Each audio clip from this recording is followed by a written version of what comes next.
A few years ago, about a year after my dad got a big promotion from work, my family moved to the suburbs in a much nicer area of town than we had been living in before. We were all extremely happy with the move, and our quality of life went way up. I was 15 back then, and eager to make some money for myself. I was getting my driver's license soon, and if I were to enjoy my freedom to the fullest, I of course was going to need money. So I set about sweet talking all of the neighbours' families, mentioning all of the babysitting I had done in my old neighbourhood. I had never done any babysitting before, but I figured they didn't need to know that.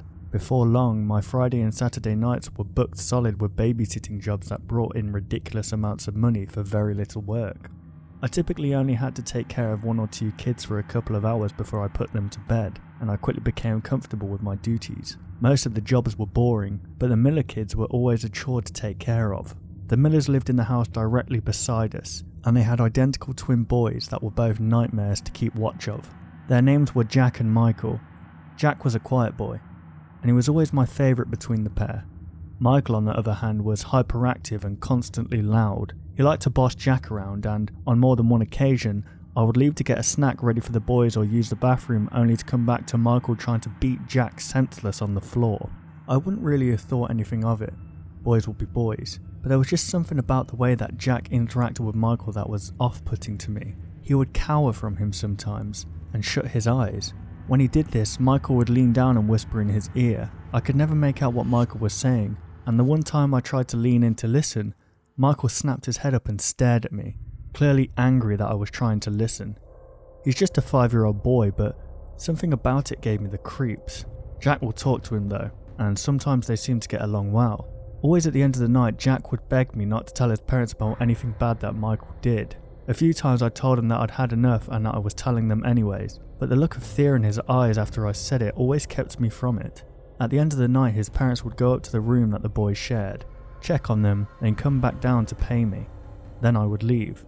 I did this probably 12 times for the Millers. A year ago, after a particularly bad night of Michael behaving horribly and tormenting Jack, I decided it was finally time to tell his parents about it. I put the boys to bed and decided not to mention my plans to Jack. When the boys' parents came home, I told them right away. The look on their faces when I mentioned Michael's behaviour made me instantly regret mentioning anything. They paid me without saying a word, and Mr. Miller asked me to leave. He said that they appreciated all the times that I babysat for them, but not to expect any more calls from them. I walked out of the house stunned. I had no idea what would make them act like that. The next weekend, I was at another neighbour's house, the Howards, to babysit, and asked if there was any reason that trying to talk to the Millers about Michael would bother them.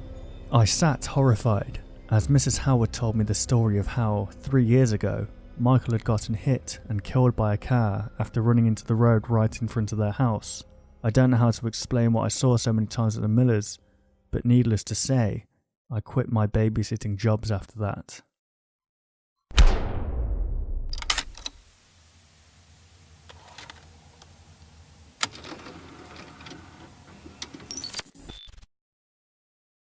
About a week ago, I published a babysitting ad on Craigslist.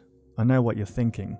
Hey, what a great way to get murdered. But I'm in college and desperate for money, and no one's hiring because I live in a small town, and it's in the middle of January. So I thought that babysitting would be the only way for me to make money. It took me a few days to dish through all the emails from perverts online asking for a hookup, and porn sites trying to sell me memberships. Eventually though, I got a real response. The response made the job seem urgent. The man in the email said that he'd just been called into work late, and that he needed me to look after his 4-year-old son until about 10 PM tonight. Apparently the kids get a ride home from some other parent, so I don't have to pick him up. I can't remember the details. The job seemed legitimate and easy, so I agreed to do it. When I made it to the guy's house at 3:40, it became abundantly clear that the man who hired me was not a rich man. The house was small and dirty. Garbage covered the floors. Papers and books were scattered throughout the 2 bedrooms, and the kitchen sink was filled with dirty dishes. I would have been shocked by the mess, but when I posted the ad, I kinda guessed I would be working in environments like this. The one thing that really stood out to me though, was the basement door. Someone had sealed it shut. It also bulged outwards a bit, as if something was pushing against it. Before I could let the door get to me too much, a small adorable child came up behind me and yelled, "Boo!" I pretended to be scared, and he laughed at me. The kid had jet black hair, excessively pale skin and big brown eyes. He seemed a bit small for his age. I asked him what his name was and he answered, Stanley. Stanley and I played for most of the night. He really loved playing hide and seek, but for some reason he only liked seeking, and he was really good at it. As the night went on, I started to look for more and more difficult hiding spots, but Stanley found me in all of them. At dinner, I told Stanley that he was the best hide and seek player I'd ever played against. He agreed with me in a sarcastic way that seemed a bit too old for him. After dinner, Stanley suggested that we play a few more games of hide and seek, but this time in the dark. I reluctantly agreed. I'm scared of the dark, so the thought of being in it for a long time made me cringe. I figured that I could just hide near a window every time or something so that it wouldn't be too dark. In the dark, the games become a lot more unnerving. I jumped a bit every time I heard 2 pop cans tap against each other or a pizza box crumble under the weight of the small boy who was looking for me. After the second round, Stanley started to talk while he was looking for me, saying things like, "Where are you? You know you can't hide from me." And, "I'm getting warmer." As the rounds progressed, the things Stanley said got creepier and louder. "You can't hide forever, Caitlin. This has to end sometime." Finally, I decided that I'd only play one more round with him, and then we would play a different game. To make sure that the round went quickly, I hid behind the door in the master bedroom, a place I was sure he would find me. When I went behind the door, my heart dropped into my stomach. Written in messy red letters on the door was, "Ready or not, here I come." When Stanley stopped counting, he didn't run in my direction, he ran into the kitchen. I heard the cutlery drawer open and then a large, sharp sound of metal sliding against metal. I quickly slammed the door shut and pushed the dresser up against the door so that Stanley wouldn't be able to get in. Stanley started screaming and slamming the metal object against the bedroom door. His voice was no longer human, now it was demonic. "You can't hide forever, Caitlin. The door won't hold me out forever." I screamed. In the other room I could hear another voice, a man's voice yelling up from the basement. "Is she dead yet? Can I have my son back?" Everything started to add up in my head, and with every connection I grew more and more terrified. This brings me to the present. The banging on the door has stopped, but the banging on the basement door hasn't. From what I can tell, the man in the basement's son has been possessed by something, and the man tried to trade his son's soul for mine. The phones aren't working, and I can barely get a bar of Wi-Fi from the neighbours. I don't know if anyone will see this, but if you do, please send help.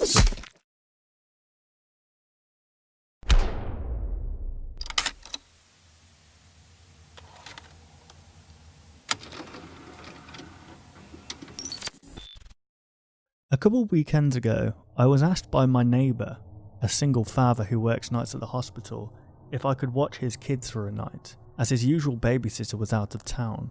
Now, usually I'm not a big fan of kids, but he promised the children would be in bed by the time I arrived, and really all I had to do was watch TV and keep an ear and eye out for them on the off chance they should wake up and need something. So I thought, screw it, why not? He was paying well and I had no plans aside from staying home alone and watching Netflix all night anyway. Sure enough, when I arrived the children were in bed. He told me to help myself to the soup that was on the hob, if I was hungry, left me a list of numbers to call in case of an emergency, and set off for work. With a mental note of how easy a ride this was going to be, I settled on the couch to flick through the channels on the admittedly impressive TV. I was 3 episodes into a Vicar of Dibley rerun marathon, when the sound of a soft voice calling my name from behind startled me. The 4-year-old daughter, Ella, was standing on the stairs, clutching a teddy bear and watching me. I asked her why she was out of bed and she told me that she wanted a glass of water. I told her I'd take one up if she got back into bed, but she insisted her daddy didn't let her have drinks upstairs, and she had to come to the kitchen with me. He hadn't mentioned anything to confirm or deny if that was true, and I kind of thought she was just looking for an excuse to stay out of bed for longer, but I didn't want to call him for something so trivial. I just told her, okay, but she was to go to bed straight after. She took her time with the water, and I'll admit I felt a little impatient. I tried to rush her in a cheery way, but she ignored me, sipping away at the glass and swinging her little legs like she didn't have a care in the world. When she still wasn't finished after 10 minutes, I sighed and made myself smile at her. "Come on, sweetie, drink up. You don't want to be tired tomorrow, do you?" I said in the most cheerful voice I could muster. Like I said, I'm not that good with kids. She stared at me as if she'd just realised I was still in the room, then drained her glass, set it down and hopped off her chair. She came over and took my hand. "Why are you sad, Ronnie?" The question startled me, and I crinkled my nose up in confusion. I told her I wasn't sad, I was fine, and she shook her head like the notion was kind of ridiculous. "No, you're sad, but you take medicine to stop you being so sad." That freaked me out a little bit. I've been on antidepressants for around 18 months now. and I have absolutely no clue how the kid knew that. Granted, from several rooms in her house you can see into mine, and maybe she's seen me take the pills before, but how the hell would she know what they were for? Not knowing what to say, I assured her again I was fine and sent her off to bed. She sent willingly this time, and I went back to my sitcom. After a bit, the freaked out feeling wore off and I all forgot about the conversation. I guess I fell asleep at some point because I woke up to Ella standing beside the couch. The sight of her hovering over me like that almost gave me a heart attack, and I may or may not have said a bad word that made her giggle. I apologised and said she'd frightened me a bit. Next time she should wake me up. She ignored the statement and instead perched on the chair opposite, just watching me. As you can imagine, this was seriously unnerving and I told her to go back to bed. I know why you're sad now. I feel bad saying it because she's usually such a sweet girl, but she was freaking me the fuck out. I told her for a third time that I was fine and to go back to bed. It's because of the bad man, isn't it? That stopped me in my tracks. I was seriously freaked out at this point, and instead of trying to send her back to bed again, I just asked what bad man she was talking about. What she said next made my heart stop. The bad man who hurt you when you were a little boy. Something nobody around here knows, not even my housemates, is that I was pretty badly abused by my stepfather throughout the majority of my childhood. It's the reason I moved so far away from my mum's place. As I reached my teens and became more able to defend myself, the physical abuse decreased and made way for a lot more emotional torture. But when I was a young kid, he could be really vicious. How do you know about that? I couldn't stop myself from asking her. Her dad happens to be my doctor, and we've chatted about my medication and such over the garden fence before, so I figured she'd maybe heard us chatting about the pills. But the only people who know about the abuse are me, my counsellor, my mother, and my stepfather. There's no way on God's green earth that this kid knew anything about it. This girl told me, she said. I asked what girl she was talking about, and she told me it was a girl who lived under her bed. I said there was no girl under her bed, and she insisted on showing me.